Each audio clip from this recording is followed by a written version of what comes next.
இப்போ வந்து நம்ம ஆர்எல்சி ரெசனன்ஸ் சர்க்யூட் வந்து பார்க்க போகிறோம். ரெசனன்ஸ் அப்படின்னாலே தெரியும். ரெசனன்ஸ் கண்டிஷனை சாட்டிஸ்ஃபை பண்ணுறீங்க அப்படின்னா சீரிஸ் சர்க்யூட் தான். XL ஈக்குவல் டு XC இந்த கண்டிஷனை வந்து சாட்டிஸ்ஃபை பண்ணணும். சாட்டிஸ்ஃபை பண்ணுறோம் அப்படின்னா நம்மளோட சர்க்யூட்டில் இருக்கக்கூடிய இம்பிடன்ஸ் வந்து R மட்டும்தான் இருக்கும் எப்போதும். ஓகேவா? ஸோ அப்போ ரெசனன்ஸ் ஃப்ரீக்வன்சி என்ன அப்படிங்கிறத நம்ம வந்து ஃபர்ஸ்ட் என்ன பண்ணணும், கண்டுபிடிக்கணும். ரெசனன்ஸ் ஃப்ரீக்வன்சிக்கு ஃபார்முலா என்ன? F0 is equal to 1 divided by 2 pi root LC. சரியா? So 1 divided by 2 pi into root of L ஓட வேல்யூ பார்த்தீங்க அப்படின்னா கிட்ல இந்த பக்கம் கொடுத்துருப்பாங்க. சரியா? 100 மில்லி ஹென்ரி அப்படின்னா 100 into 10 power minus 3 போட்டுக்கோங்க. அண்ட் தென் கெப்பாசிட்டரோட வேல்யூ 100 நானோ ஃபேரட் அப்படின்னா 100 into 10 power minus 9. சரியா? அந்த வேல்யூஸ் வந்து நம்ம வந்து எழுதியாச்சு. இது அப்படியே கேல்குலேட்டர்ல போட்டுக்கும். சரியா? ஸோ ஒரு கேல்குலேட்டர் எடுத்துட்டு என்ன பண்றீங்க, 100 E போட்டிங்கன்னா அது 10 power minus 3 என்ன இன்டூ 100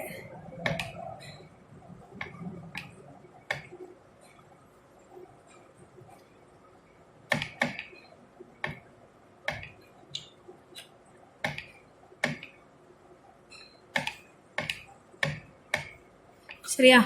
ஸோ அப்போ நம்மளோட ரெசனன்ஸ் ஃப்ரீக்வன்சி வந்து 1591.54 ஹெர்ட்ஸ். சரியா? இந்த ரேஞ்சில் நம்மளோட ஃப்ரீக்வன்சி வந்து இந்த ரேஞ்சில் இருக்கும்போது ஓவரால் இம்பிடன்ஸ் பார்த்தீங்கன்னா நம்மளோட சர்க்யூட்டில் ரெசிஸ்டன்ஸ் மட்டும்தான் இருக்கும். சரியா? அதை எப்படி நம்ம ஐடென்டிஃபை பண்ண போகிறோம், ரெசனன்ஸ் கண்டிஷன் எப்படி பார்க்க போகிறோம் அப்படின்னா நம்மளோட ஃப்ரீக்வன்சி இருக்கு இல்லையா, ஃப்ரீக்வன்சியை வேரி பண்ண போகிறோம். வேரி பண்ணி அதுக்கு கரஸ்பாண்டிங்காக கரண்ட் என்ன அப்படிங்கிறத நம்ம வந்து நோட் பண்ண போகிறோம். சரியா? ஸோ கரண்ட் வந்து இப்படி இன்க்ரீஸ் ஆகிட்டே இருக்கும் ஒரு ஸ்டேஜில். அந்த ரெசனன்ஸ் கண்டிஷனை ரீச் பண்ணும்போது அகெயின் ரீச் பண்ணிருச்சு அப்படின்னா ஆட்டோமேட்டிக்காக கரண்ட் வந்து என்ன ஆகும், டிக்ரீஸ் ஆக ஆரம்பிக்கும். நம்ம எவ்வளோதான் ஃப்ரீக்வன்சி இன்க்ரீஸ் பண்ணாலும் கரண்ட் வந்து நம்மளுக்கு வந்து டிக்ரீஸ் ஆகும். இந்த கிராஃப் தான் வந்துட்டு நம்ம வந்து போட போகிறோம். சரியா? ஸோ இதுதான் வந்துட்டு உன்னோட ஆர்எல்சி கிட்டு. ஸோ ஆர்எல்சி கிட்டு இந்த படத்தில் பார்த்துக்கோ. என்ன பண்ணியிருக்கிறீங்க, ஒரு ரெசிஸ்டன்ஸு, இண்டக்டரு, கெப்பாசிட்டர் இருக்கு. சீரியஸாக ஒரு அம்மீட்டரை போட்டு சோர்ஸோட கனெக்ட் பண்ணிட்டோம். இந்த இடத்துல டிஎஸ்ஓ ஃப்ரீக்வன்சி பார்க்கறதுக்காக டிஎஸ்ஓ கனெக்ட் பண்ணியிருக்கோம். மற்றபடி இந்த வோல்ட்மீட்டர் இது எதுவுமே நமக்கு தேவையில்லை. ரைட்டா? ஸோ அந்த மீட்டர்ஸ் எதுவுமே நமக்கு வந்து தேவை கிடையாது. இப்போ என்ன பண்ணுறீங்க, இந்த படம் அப்படியே இருக்கு. சரியா? ஸோ இதில் இன்புட் கொடுக்கணும். சரியா? இன்புட் சப்ளை கொடுக்கறதுனால இதுதான் நம்மளோட வோல்டேஜ் சோர்ஸ். இதை எடுத்து அப்படியே இந்த இடத்துல கொடுத்துட வேண்டியது. சர்க்யூட்டுக்கு இன்புட் கொடுக்கணும், அவ்வளோதான். ஸோ இன்புட் வந்து கொடுத்தாச்சு. இங்கே ரெசிஸ்டன்ஸ் கனெக்ட் ஆகிருக்கு. இண்டக்டர் வந்து என்ன பண்ணணும்னா இந்த இருக்கு, இதுதான் உன்னோட இண்டக்டர். இதை அப்படியே எடுத்து இங்கே கனெக்ட் பண்ணிக்கும். ரைட்டா? அடுத்த கெப்பாசிட்டர் வந்து கனெக்ட் பண்ணி வச்சாச்சு. இந்த இடத்துல வந்து நம்ம அம்மீட்டர் போடணும். ரைட்டா? அம்மீட்டர் போட்டாச்சு. அம்மீட்டர் வந்து ஆம்ஸ் ரேட்டிங்கில் வச்சுக்கோ, மில்லி ஆம்ஸில் வச்சுக்கோ. ரைட், போட்டாச்சு. இப்போ என்ன செய்யணும் அப்படின்னா இந்த இன்புட் இருக்கு இல்லையா, ஃப்ரீக்வன்சி பார்க்கறதுக்காக இன்புட்ல வந்து நம்ம என்ன பண்ணணும், டிஎஸ்ஓ இருக்கு இல்லையா. ஸோ அதில் டிஎஸ்ஓல ஒரு ப்ரோப் கனெக்ட் பண்ணிட்டு இருக்கேன். அதுல இருந்து 2 வயரை போட்டு இந்த இடத்துல நான் கனெக்ட் பண்ணிக்கிறேன்.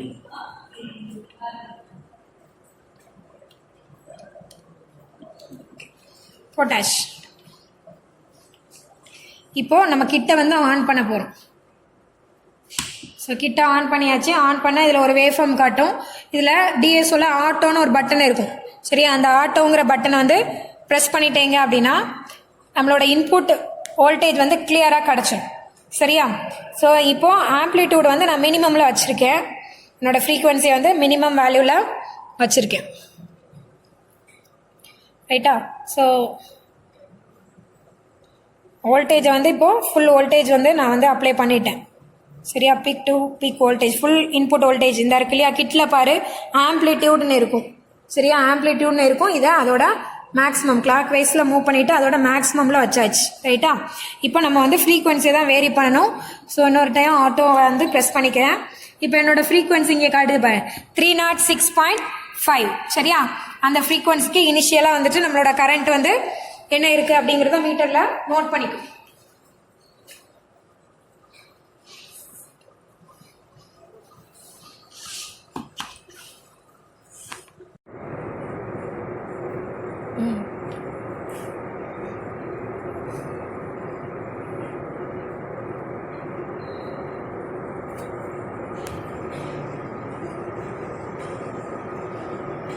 ஓகே, இப்போ என்னோட ஃப்ரீக்வன்சி பார்த்தீங்க அப்படின்னா 315.2 இருக்கு.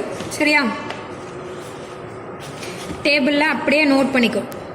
315.2 ஹெட்ஸுக்கு கரண்ட் வந்து பார்த்தீங்க அப்படின்னா 1.08 மில்லி ஆம்ஸ். ஏசியில் தான் மில்லி ஆம்ஸில் தான் நம்ம வந்து போடணும். சரியா, அகெயின் என்னோட ஃப்ரீக்வன்சி நான் சேஞ்ச் பண்ணுறேன். இப்போ எவ்வளோ இருக்குது அப்படின்னா எனக்கு வந்து ஒரு ஃப்ரீக்வன்சி பார்த்தீங்கன்னா தெரியும், கர்வ் வந்து அப்படியே மூவ் ஆகிட்டே இருக்கும். 385. சரியா, 385 கீழே எழுதியிருக்கு பாரு. இந்த இடத்துல கீழே பார்த்தீங்கன்னா உனக்கு தெரியும் உன்னோட ஃப்ரீக்வன்சி 385.8 ஹெட்ஸுக்கு கரண்ட் பார்த்தீங்க அப்படின்னா 1.31.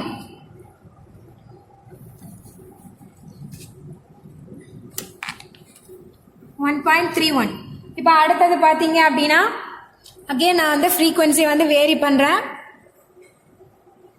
வேரி பண்ணிவிட்டு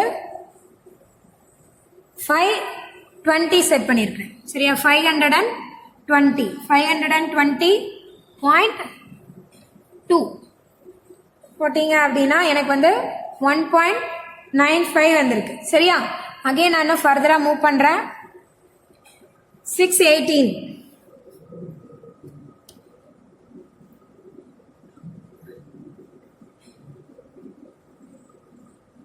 672 பாயிண்ட் அப்படி வைங்க 72.2 பார்த்தீங்க அப்படின்னா எனக்கு வந்து எவ்வளோ வந்திருக்கு 2.52. ரைட்டா, இன்னும் ஃபர்தராக நான் வந்து என்ன பண்ணுறேன், ஃப்ரீக்வன்சியை வேரி பண்ணுறேன். ஸோ ஃப்ரீக்வன்சியை வேரி பண்ணால் என்ன ஆகுது,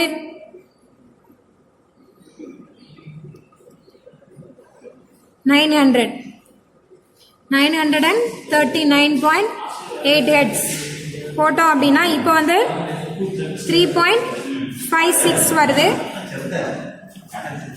அகெயின் நான் இன்னும் ஃபர்தராக வந்துட்டு என்னோட ஃப்ரீக்வன்சி வந்து இன்க்ரீஸ் பண்ணுறேன். 1.5 கிலோஹெர்ட்ஸ். 1.5 கிலோஹெர்ட்ஸ்னா 1050.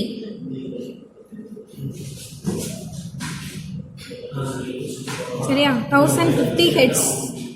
வேல்யூ பார்த்தீங்க அப்படின்னா 5.12 ஆம்ஸ்.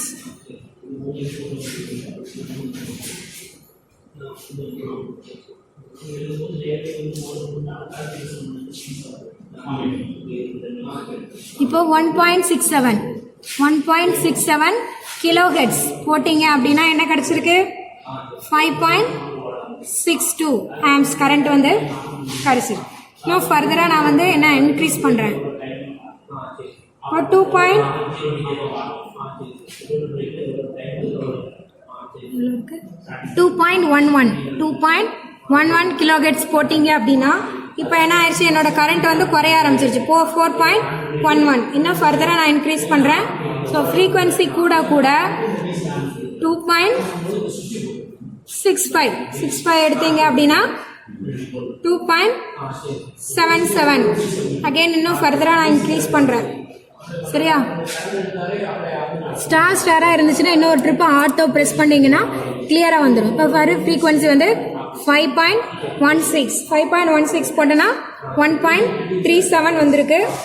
அகெயின் நான் இன்னும் ஃபர்தராக கூட்டுறேன். இதான் மேக்ஸிமம். சரி, இதான் மேக்ஸிமம். ஸோ இப்போ என்ன ஆயிடுச்சு, இப்போ இந்த நம்ம எடுத்த நோட் பண்ண ரீடிங்கை பாரு. ஸோ ரீடிங்கை பார்த்தீங்கன்னா உனக்கே தெரியும். இங்கே பாரு, ஃப்ரீக்வன்சியை இங்கே கூட்டிகிட்டே வரேன். ஃப்ரீக்வன்சி இன்க்ரீஸ் ஆக என்னோட கரண்ட் இன்க்ரீஸ் ஆகிட்டே வருது. எது வரைக்கும் 5.62 வரைக்கும் இன்க்ரீஸ் ஆகிருக்கு. இதுக்கடுத்து நான் ஃப்ரீக்வன்சியை கூட்ட தான் செய்கிறேன். பட் எனக்கு கரண்ட் என்ன ஆயிடுச்சு, டிக்ரீஸ் ஆயிடுச்சு. அப்போனா இந்த 5.6 இருக்கு இல்லையா, இதுதான் உன்னோட ரெசனன்ஸ் ஃப்ரீக்வன்சி. ஓகேவா, இன்னும் நீ வந்து ப்ராப்பராக வேரி பண்ணீங்க அப்படின்னா உனக்கு வந்து இந்த வேல்யூ கரெக்டாக இதே டயத்தில் இந்த அதாவது நம்மளுக்கு எந்த ஃப்ரீக்வன்சியில் வந்திருக்கு 1.67ங்கிற ஃப்ரீக்வன்சியில் நான் வந்து 5.62 ரீச் பண்ணியிருக்கேன்.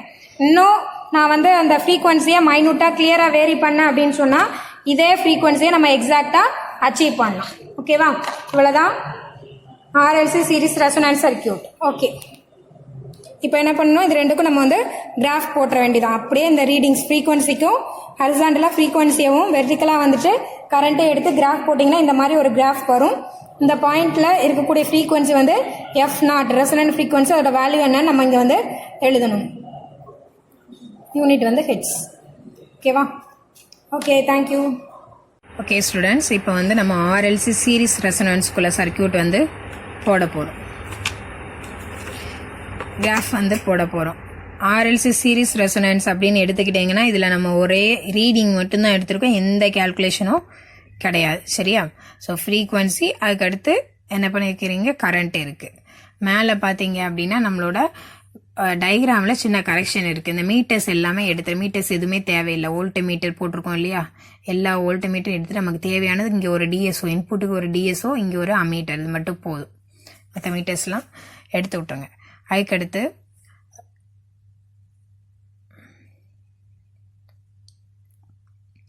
ரெசனன்ட் ஃப்ரீக்வன்சிக்கு ஃபார்முலா வந்துட்டு 1/2π√LC. பார்த்தீங்கன்னா 1/2πயோட வேல்யூ போட்டாச்சு. 1/2π √Lோட வேல்யூ வந்துட்டு 100 மில்லிஹென்ரி, 100 × 10⁻³ அதுக்கடுத்து பார்த்தீங்கன்னா கெப்பாசிட்டன்ஸோட வேல்யூ × 100 × 10⁻⁹ நேனோ ஃபேரட். ஓகேவா? இப்போ வந்து இதை கேல்குலேட்டரில் முதல்ல போட்டு வச்சுக்கோங்க. எவ்வளோ வருதுங்கிறது ஒரு அப்ராக்சிமேட்டாக நமக்கு வந்து தெரியணும் ரெசனன்ட் ஃப்ரீக்வன்சி. சரியா? ஸோ ஃபஸ்ட்டு வந்து 100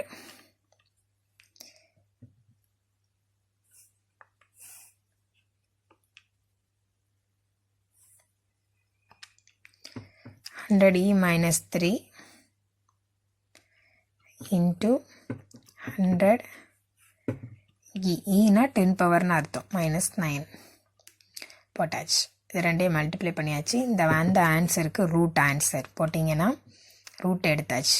ரைட்டா? முதல்ல என்ன பண்ணிட்டேன், 100e - 3 போட்டு ஈக்குவல் டு, அடுத்து × 100e - 9 போட்டேன். ரைட்டா? ஆமாம். அதுக்கு அடுத்து என்ன பண்ணிட்டேன், வந்த ஆன்சருக்கு ரூட் எடுத்தாச்சு. இன்ட்டு இப்போ என்ன பண்ணணும், 2 × π, 2πயால் மல்டிப்ளை பண்ணிக்கோ.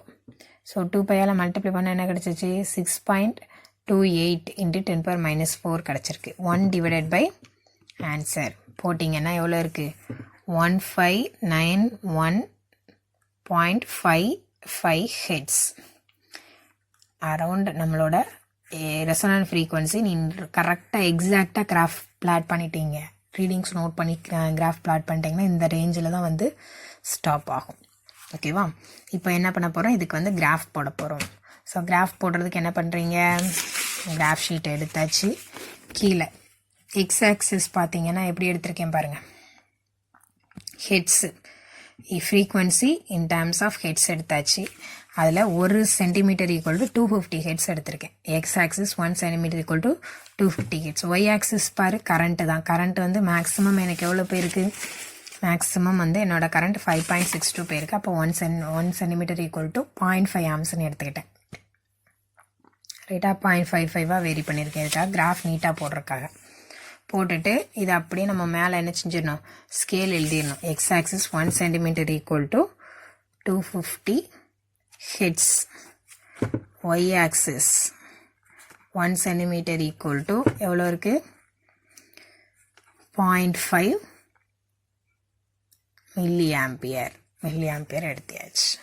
அதுக்கடுத்து பார்த்தீங்கன்னா இப்போ ஃபஸ்ட்டு ரீடிங் பாரு, எனக்கு ரீடிங்கை பார்த்தீங்கன்னா இந்த இடத்துல கிலோ ஹெட்ஸ்னால் இந்த 3 இதெல்லாம் கிலோ ஹெட்ஸ் போட்டுக்கணும். அந்த ரீடிங்கை ஃபுல்லும் 1000ஆல் மல்டிப்ளை பண்ணிக்கிடணும். ஓகேவா? அதாவது 1670 அதான் அதோட வேல்யூ. இப்போ ஃபஸ்ட்டு ரீடிங் பாரு, 315 315 இதாக இருக்குது. 300 ரைட்டாக, அந்த 4 லைன் தான் 300. 315 315க்கு 1.1 ரீடிங். ஸோ இந்த மாதிரி இந்த 2 வேல்யூஸையும் அந்த டேபிளில் இருக்கக்கூடிய இந்த 2 வேல்யூஸுக்கும் நம்ம என்ன பண்ணுறோம், ஒரு கிராஃப் இந்த மாதிரி போடுறோம். இந்த கிராஃப் பார்த்தீங்கன்னா இந்த மாதிரி வரும்.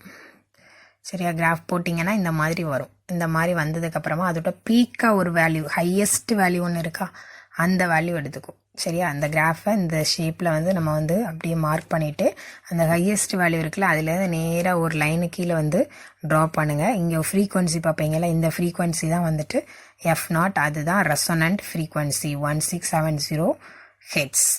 ஓகேவா? இதை எடுத்து இந்த பக்கமாக எழுதிருங்க. Resonant frequency F0 = 1670 heads. ஓகேவா? ஆக்சுவலாக நம்மளோட கேல்குலேஷனில் நம்மளுக்கு வந்து எவ்வளோ வந்திருக்கு, 1591 வந்திருக்கு. இது நியர்பை வந்திருக்கு. So no problem. கரெக்டாக நம்ம கிராஃப் வந்து ரொம்ப எக்ஸாக்டாக பிளாட் பண்ணிட்டோம் அப்படின்னு சொன்னால் இன்னும் கரெக்டாக வரும். ஓகேவா? ஸோ அவ்வளோதான். இந்த கிராஃப் ரெசோனன்ட் ஃப்ரீக்வன்சிக்குள்ள கிராஃப் வந்து போட்டாச்சு. இதில் ஏதாவது டவுட்ஸ் இருந்துச்சு அப்படின்னு சொன்னால் கிளாஸ்